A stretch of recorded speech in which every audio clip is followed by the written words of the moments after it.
Good morning students. महाविद्यालय के YouTube channel पर आप सभी का हार्दिक स्वागत है।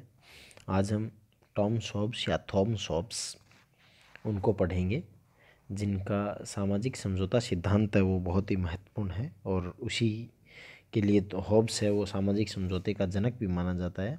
क्योंकि जो अब सामाजिक समझौता सिद्धांत एक्चुअल में था क्या, ये ऐसा नहीं है कि सामाजिक समझौता सिद्धांत है वो सर्वप्रथम हॉब्स ही लेकर के आए थे या इनसे पहले किसी ने सामाजिक समझौता सिद्धांत है वो दिया नहीं था। क्योंकि राज्य की उत्पत्ति बेसिकली जो मूल सवाल है वो क्या है, सबके लिए जो मूल सवाल है वो ये है कि राज्य की उत्पत्ति है वो कैसी हुई, और इसी उत्पत्ति के रिगार्डिंग ही ये जो सामाजिक अनुबंध या सोशल कॉन्ट्रैक्ट जिसको बोलते हैं सामाजिक समझौता सिद्धांत है वो दिया गया है।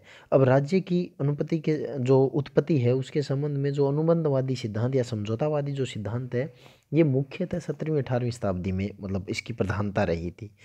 क्योंकि राज्य के अंतर्गत जो सामाजिक संबंधों के आधार पर किसी न किसी प्रकार का कोई प्रत्यक्ष या अप्रत्यक्ष समझौता होता है, जिसमें होता है कि राज्य के अंतर्गत है वो किसी न किसी प्रकार का समझौता होता रहता है। अब इसका जो प्राचीन यूनानी जो सोफिस्ट थे यानी यूनानी प्राचीन यूनान में इसका समर्थन है वो सोफिस्ट विचारकों ने किया था। और सोफिस्ट उन्होंने ये माना था कि राज्य एक कृत्रिम संस्था है और समझौते का परिणाम है। ये जो सामाजिक समझौता सिद्धांत है वो स्टार्टिंग में सोफिस्ट विचारक थे उन्होंने माना था। और सोफिस्ट विचारकों के विपरीत जो महान जो दार्शनिक प्लेटो व अरस्तु थे उन्होंने क्या किया, प्लेटो अरस्तु ने क्या मान लिया इनके ठीक उल्टा कि राज्य एक स्वाभाविक संस्था है, वो किसी के समझौता नहीं है बल्कि स्वाभाविक संस्था है। जो एक्यूपेरियन विचारकों ने ये मान लिया था, उन्होंने अपना मत दिया था, एक्यूपेरियन जो विचारक थे उन्होंने कि मनुष्य के सामाजिक एवं वैधानिक और कानूनी संबंधों के मूल में परस्पर समर्थित स्वार्थ होते हैं और उसके और न्याय उनके पारस्परिक लाभ की वस्तु के अतिरिक्त और कुछ नहीं होता। यानी ये जो विचारक थे उन्होंने जो सोफिस्ट थे जो एपिक्यूरियन थे उन्होंने क्या मान लिया कि ये सब है वो समर्थित स्वार्थों से है और न्याय है वो उनके लाभ के अतिरिक्त अन्य कुछ है नहीं। रोमन विचारक थे वो क्या मानते हैं, अब रोमन विचारकों ने मान लिया कि जनता राज्य और प्रभुसत्ता की स्रोत है। यानी रोमन विचारकों ने भी जनता को ही राज्य प्रभुसत्ता का स्रोत माना है। और मध्य युग में भी इसी सिद्धांत को लगभग ये जो मान्यता थी वो मिलती रही। 11वीं शताब्दी में मैनीगोल्ड नाम के एक विचारक हुए, उन्होंने सबसे पहले ये विचार प्रस्तुत किया कि राजा राजपद पर प्रजा के समझौते से बैठा हुआ माना जाता है और यदि प्रजा न चाहे तो उसे अपने पद से हट जाना चाहिए। सबसे पहले ये जो विचारक थे जिनका नाम है मैनीगोल्ड, उन्होंने कहा था कि राजा है वो समझौते के अंतर्गत बैठा है, अगर प्रजा नहीं चाहे तो उसको बैठ जाना चाहिए। बाद में आगे 13वीं शताब्दी में आते आते 11वीं में इन्होंने किया था, उसके बाद 13वीं में एक्विनास ने इसका समर्थन किया, 16वीं शताब्दी में भी इस विचार को समर्थन प्राप्त हुआ।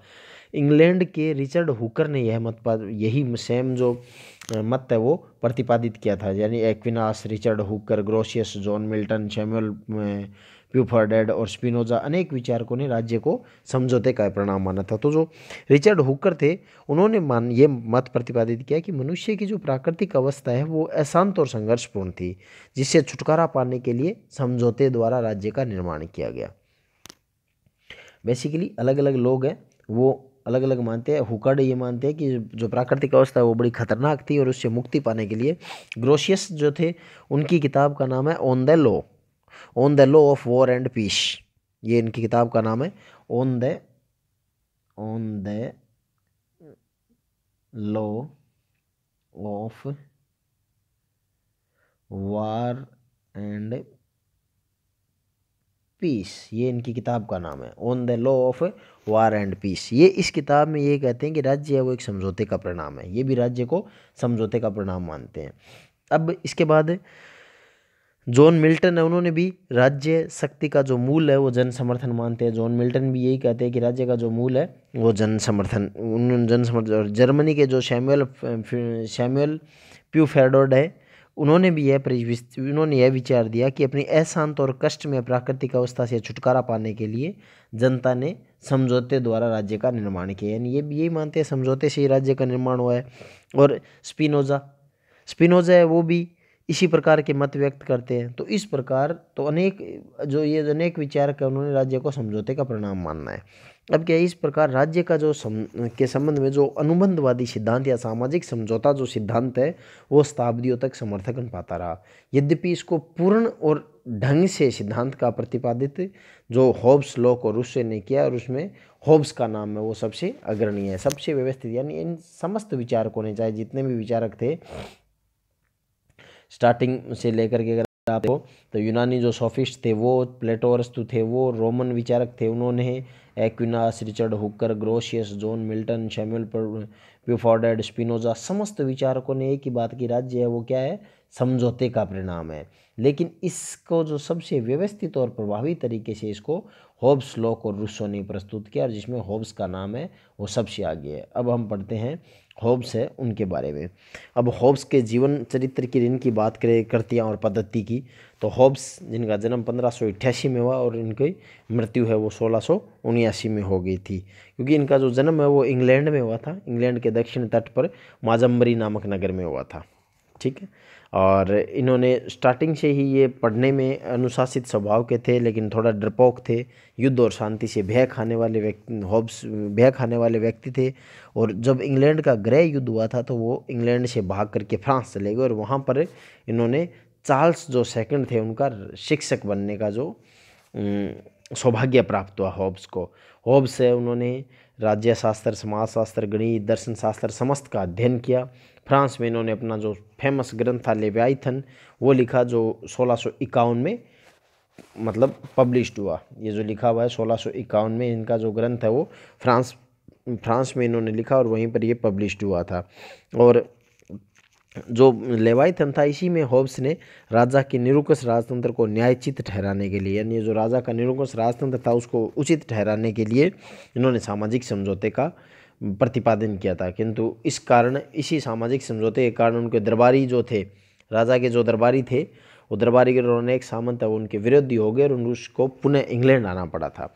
1650 में जब इंग्लैंड में राजतंत्र की स्थापना जब हुई दोबारा, क्योंकि गृह युद्ध के कारण एक बार राजतंत्र हट गया था, तो लेकिन बाद में वापस जब राजतंत्र आया तो हॉब्स के विचारों का बहुत भयंकर तरीके से स्वागत हुआ। और हॉब्स का जो अपने जीवन में अधिक समय तक सम्मानित नहीं रह सका था। हॉब्स के विचारों का जरूर सम्मान हुआ था, लेकिन खुद वो अधिक समय तक नहीं रह सका था।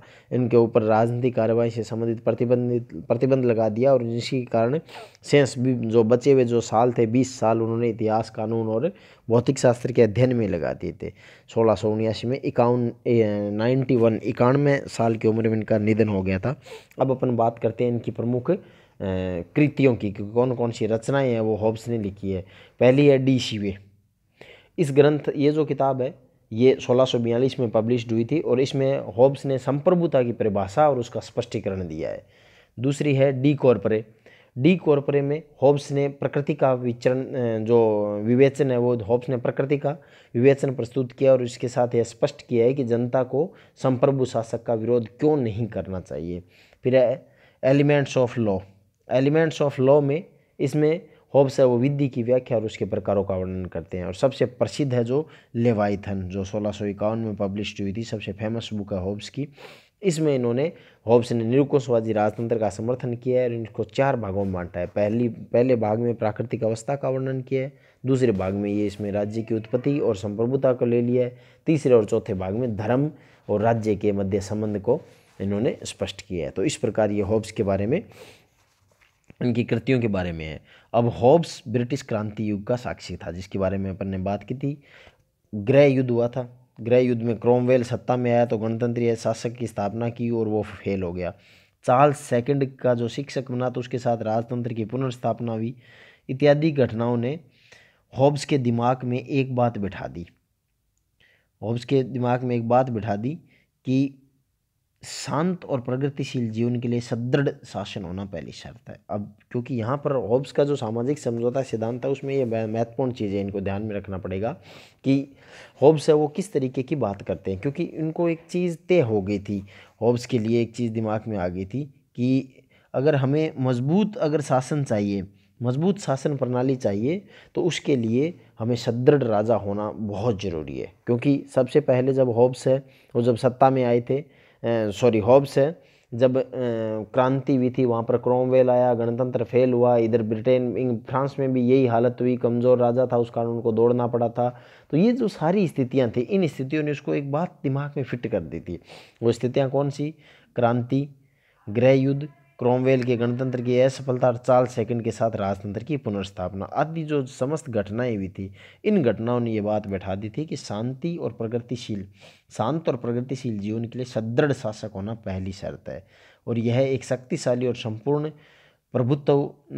प्रभुत्वशाली सत्ता ही अराजकता को समाप्त कर सकती है। इसी कारण होब्स है वो लेवाइथन में एक निरंकुश राजतंत्र की स्थापना की बात करता है, क्योंकि होब्स जब इंग्लैंड में थे उस टाइम इंग्लैंड में गृह युद्ध शुरू हो गया था जो बहुत लंबा चला था। उस गृह युद्ध के दौरान होब्स चूँकि शुरू से डरपोक थे तो इसलिए अनुशासित स्वभाव का था, लेकिन थोड़े डरपोक भी थे, और इसी कारण होब्स वहाँ से जब गृह युद्ध शुरू हुआ तो वहाँ से दौड़ करके और फ्रांस आ गए थे, वहाँ से भाग करके फ्रांस चले गए थे। अब स्थिति ये हुई कि जो गृह युद्ध था वो इसलिए हुआ था कि राजा के खिलाफ वो युद्ध छिड़ा था, और उस युद्ध का जो नेतृत्व किया था वो क्रोमवेल ने किया था, और अंततः राजा को उस युद्ध में हार देखनी पड़ी और क्रोमवेल है वो सत्ता में आ गए थे। अब क्रोमवेल ने गणतंत्र की स्थापना की, लेकिन वो गणतंत्र वो लंबे टाइम तक चल नहीं सका, वो कुछ साल चला और उसके बाद फिर फेल हो गया पूरी तरीके से गणतंत्र। तो पुनः राजतंत्र की स्थापना हुई और राजा बने चार्ल्स सेकंड। तो ये जो मतलब पहले राजा के खिलाफ विद्रोह, फिर गृह युद्ध होना, क्रोमवेल का सत्ता में आना, गणतंत्र का फेल होना, और पुनः इधर राजतंत्र की स्थापना होना। उधर होब्स दौड़ भाग के जब फ्रांस गए थे तो फ्रांस में भी यही स्थिति हुई थी कि इन्होंने एक मजबूत जब राजतंत्र की जो, क्योंकि वहाँ पर जब राजा था तो उसको निरंकुश राजतंत्र को जायज़ ठहराया था, लेकिन इसके जब निरंकुश राजतंत्र हुआ उसने कहा कि दरबारी वहाँ का राजा थोड़ा कमज़ोर था, तो इसलिए वहाँ के दरबारी और सामंत जो थे वो उसके पूरी तरीके से खिलाफ हो गए। अब ये स्थिति आने पर मतलब वहाँ से भी होब्स को भागना पड़ा था। ऐसी स्थिति से बचने के लिए उसको इतना तय हो गया कि राजा होना इफिशिएंट नहीं है, राजा कैसा होना चाहिए, राजा निरंकुश और बहुत मजबूत होना चाहिए ताकि हर किसी को अपनी तरीके से वो राजा है वो नियंत्रण कर सके। ऐसी स्थिति पैदा करनी बहुत ज़रूरी है किसी भी शासक के लिए। तो इन सारी चीज़ों के मद्देनज़र होब्स ने एक निरंकुश राजतंत्र की स्थापना की बात की है। तो इस प्रकार अपन होब्स के इस बारे में एक सामान्य जो सामाजिक समता सिद्धांत था उसके बारे में बात कर चुके। सामान्यतः बात होगी जीवन परिचय के। अगले वीडियो में हम होब्स का जो वैज्ञानिक भौतिकवाद है उनके बारे में चर्चा करेंगे। कोरोना महामारी में जब तक वैक्सीन नहीं मिल जाती तब तक घरों में रहे, अनावश्यक रूप से घरों से बाहर नहीं निकले और राज्य सरकार के नियमों का पालन करें। बहुत बहुत धन्यवाद।